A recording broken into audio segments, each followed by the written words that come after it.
할렐루야. 2024년 10월 1일 화요일 아침입니다. 오늘 10월의 첫 번째 날 초하루입니다. 10월 한 달도 우린 주의 자비를 받은 자로서 늘 감사하는 분들이 되기를 바랍니다. 감사하는 자 잊지 말고 그렇게 감사하는 분으로 살아가는 우리 미네소타 한인연합감리교회 모든 분들 되시기를 간절히 바랍니다. 2024년 1월부터 지금까지 우리가 성경 통독을 하면서 구약을 잘 읽어 나갔습니다. 어려운 부분도 있었고 감동되는 은혜의 말씀도 받은 부분 있을 겁니다. 이 모든 것이 하나님의 은혜임을 잊지 마시고 계속해서 신약 말씀도 가까이 하시며 말씀 속에 살아가는 우리 모두가 되기를 바랍니다. 계속되는 통독의 말씀은 마태복음 1장 2장입니다. 그 중에 1장의 말씀 살펴봅니다. 마태복음을 시작하면서 족보에 대해 살펴봅니다. 족보가 중요한 이유는 역사적, 문화적, 사회적 배경과 관련이 있습니다. 전통적으로 족보는 한 가문의 혈통을 기록하고 그 가문의 명예와 신분을 지켜주는 중요한 역할을 했죠. 이를 통해 자신의 뿌리와 조상을 확인하며 가문이 자랑스럽게 여기는 인물들을 기억하고 가문의 명성을 유지하려는 의도가 깔려 있습니다. 물론 이것은 우리가 조직이나 공동체에 속해 있어도 마찬가지입니다. 우리가 어떤 조직이나 공동체에 소속되면 그 조직의 역사를 살피는 과정이 무척 중요합니다. 저도 이 교회에 와서 우리 교회가 어떤 교회인가, 교회의 역사와 연약에 대해 살피기 위해 이렇게 저렇게 찾아보려고 했죠.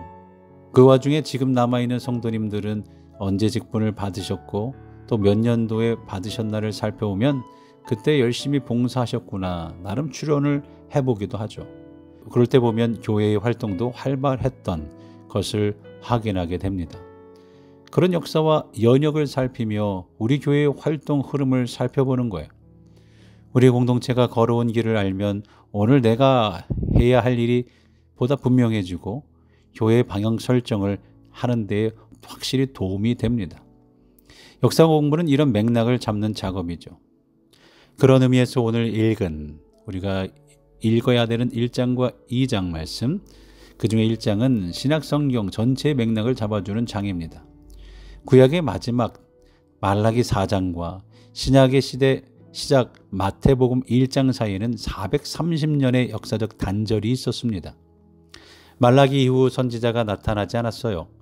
세례 요한이 출현할 때까지 길고 긴 침묵의 시간이었죠. 페르시아 시대를 걸쳐 알렉산더 제국 시대를 넘어 로마까지 세계사의 흐름은 430년을 흘러가지만 하나님의 역사는 멈춘 것처럼 길고 긴 암흑의 터널을 지나왔습니다. 그런데 드디어 마태복음 1장으로 신약의 시대가 열리죠. 신약의 시대는 구약을 정리하고 맥락을 잡아줍니다. 그 첫 시작으로 족보를 보여주는 거죠. 예수님의 족보를 살펴보면 예수님께서 이 땅에서 하실 사역이 축약되어 있습니다. 예수 그리스도가 구약에 예언된 것은 이사야 선지자부터입니다. 이사야 선지자는 예수님께서 오시기 약 700여 년 전에 예언했죠. 예언을 했는데 그 후부터 모든 유대인들이 메시아의 탄생을 기대했습니다. 예수님께서 오시면 정치적 해방을 주실 것이고 더 나은 인생을 살 수 있을 것이다라는 메시아 대망 사상을 가지고 있었어요. 그런데 그들이 기대했던 메시아와 하나님께서 보내신 메시아는 차원이 달랐죠. 족보를 통해서 예수께서 어떤 자리로 오셨는지, 왜 오셨는지, 그분이 하실 일이 무엇인지 선명하게 볼 수 있습니다. 1절을 볼까요? 아브라함과 다윗의 자손 예수 그리스도의 계보라. 예수 그리스도는 인간의 옷을 입고 오셨기 때문에 많은 인간 조상을 두셨어요. 그런데 유독 아브라함과 다윗을 대표로 내세우는 이유가 뭘까요? 하나님은 그를 갈대아 우르에서 부르시고 하란을 지나 가나안 땅에 정착하게 하셨습니다. 아브라함의 원래 이름은 아브람이었습니다. 아브람은 존귀한 아버지라는 뜻입니다. 한 가정을 이끄는 가장으로서 존귀한 아버지, 마음이 따뜻하고 좋은 아버지라는 뜻입니다. 그런데 하나님께서 아브라함의 이름을 아브라함으로 바꾸어 주셨죠. 아브라함은 열국의 아버지라는 뜻입니다.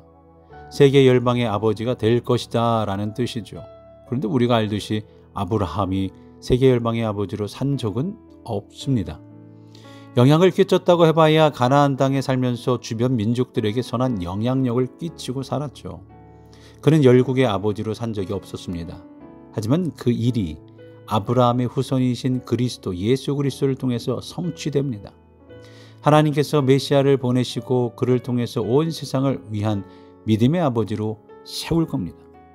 예수님은 이 땅에 오셔서 자신의 목숨을 내어주셨어요. 그 예수님을 믿는 모든 백성들은 예수님을 통해서 구원받을 것이고 그분은 진정한 열국의 아버지로 자리매김할 겁니다. 아브라함이 이루지 못했던 열국의 아버지 비전을 예수 그리스도를 통해서 이루어 가시겠다는 전 우주적인 하나님의 구원 역사가 족보에 드러나 있는 겁니다. 다윗은 왜 기록했을까요? 다윗은 하나님께서 가장 사랑하는 종이었고 이스라엘 백성들이 가장 존경하고 따르는 왕입니다. 하지만 그런 다윗에게도 치명적인 약점이 있죠. 부하 아내를 빼앗았고 부하는 치열한 전쟁터 가장 앞자리로 보내어 죽였어요. 그리고 아내를 빼앗아 자신의 아내로 삼았죠. 비열하고 치졸한 짓거리였습니다. 인간은 그렇게 죄짓고 쓰러지는 존재이지만 참 목자이신 예수 그리스도는 완전한 분이심을 드러내는 겁니다. 그래서 하나님께서 족보의 첫 머리 시작을 아브라함과 다윗이라고 명명하시고 이 두 분의 이름을 우리가 읽을 때마다 예수 그리스도의 사역과 자리를 선명하게 보도록 하셨습니다. 넌 족보에 보면 여성의 이름이 많이 등장하죠. 3절에는 다말이, 5절에는 라합과 룻이 등장합니다. 6절에는 우리아의 아내 즉 밧세바가 등장하죠. 사실 고대 족보에 여성의 이름을 등장시키는 것은 쉽게 찾아보기가 어려워요. 하지만 여기에 등장하는 4명의 여인의 공통점이 있죠. 다름 아닌 이방 여인입니다. 이방 여인이에요. 다말은 가나안이 고향이었고요. 라합은 여리고성의 기생이었어요. 룻의 고향은 모압이었고 우리아의 아내 밧세바는 헷사람이었습니다. 그런데 이방인들, 즉 여인들의 이름을 족보에 기록한 이유는 예수님의 사역이 유대인들만을 위한 사역이 아니라는 거예요. 이방인들을 포함한 전 우주적인 사역으로 확장될 것을 의미하신 거죠. 예수 그리스도께서 이방을 위하여 오셨기 때문에, 모두를 위해 오셨기 때문에 오늘 우리들에게도 복음이 전파되었습니다. 구약시대는 철저한 선민 사상에 의거한 역사였다면 예수 그리스도께서 이 땅에 오신 후로는 복음과 구원의 역사가 이방인들에게도 퍼져가는 것이었죠. 우리는 이런 주님의 사역과 마음을 본받고 우리도 복음을 전하는 일에 사람을 구별하거나 차별해서는 안 될 겁니다. 주님의 족보에 이방 여인의 이름을 기록한 이유가 바로 그것이기 때문이죠. 6절을 볼까요? 이새는 다윗을 낳으니라. 다윗은 우리아의 아내에게서 솔로몬을 낳고, 족보는 밧세바를 특별하게 지칭하고 있습니다.